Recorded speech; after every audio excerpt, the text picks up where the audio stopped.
Hello and welcome back to Seal Diaries. We've decided to give you our October highlights from the grey seal breeding season on Caigth, Leith and the Isle of May. To recap, the last time we broadcast we had loads of seal pups out on the Isle of May, but we were still waiting for our first ones on Caigth, Leith. If we switch to a recent shot from the May, you can see the beach is now covered with seal pups, and our last count revealed over 80 pups.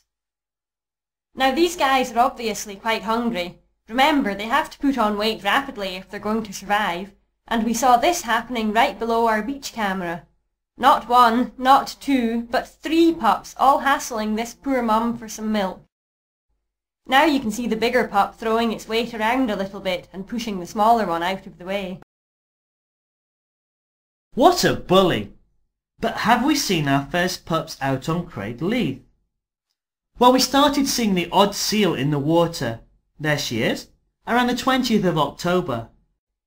Yes, it wasn't really until the following weekend that things started to happen.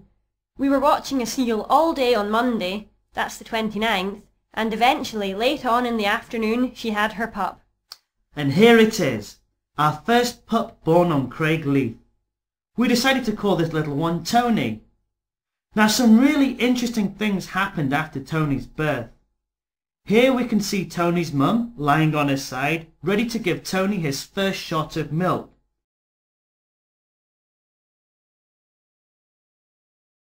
That's right.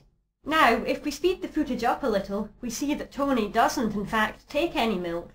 At one point, another seal gets a little too close to Tony, and Mum has to step in. But there it is. Yes. Now, we kept the cameras running on this one until the light started to fail. And unfortunately, we didn't see Tony take any milk that evening.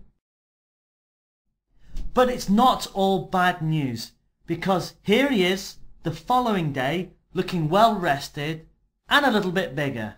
Aww. Over the next day, Tony had some company, as more seals were born. Here they are, and by the end of the week, we were up to 6 pups on Caigth, Leith. Aren't they cute? So Katrina, what's been your highlights of the season so far? Well, I don't really have one particular highlight. I've just enjoyed seeing the seals, watching them grow up and get bigger. What about you, Paul? Well, the highlight for me has to be, as you know, I've been away, but tuning in and actually seeing Seal Diaries and just keeping an eye on what's happening out on the islands. It made me, slightly homesick and a little bit jealous of you guys actually being here and watching that stuff every day. Well, that concludes our October Highlights edition, so please leave us a comment. And remember, you can see our live cameras at www.seabird.org. Now, we also hope to be bringing you some highlights in November, so if you keep an eye on our website, you'll see them pop up there. But until then, goodbye. Bye-bye.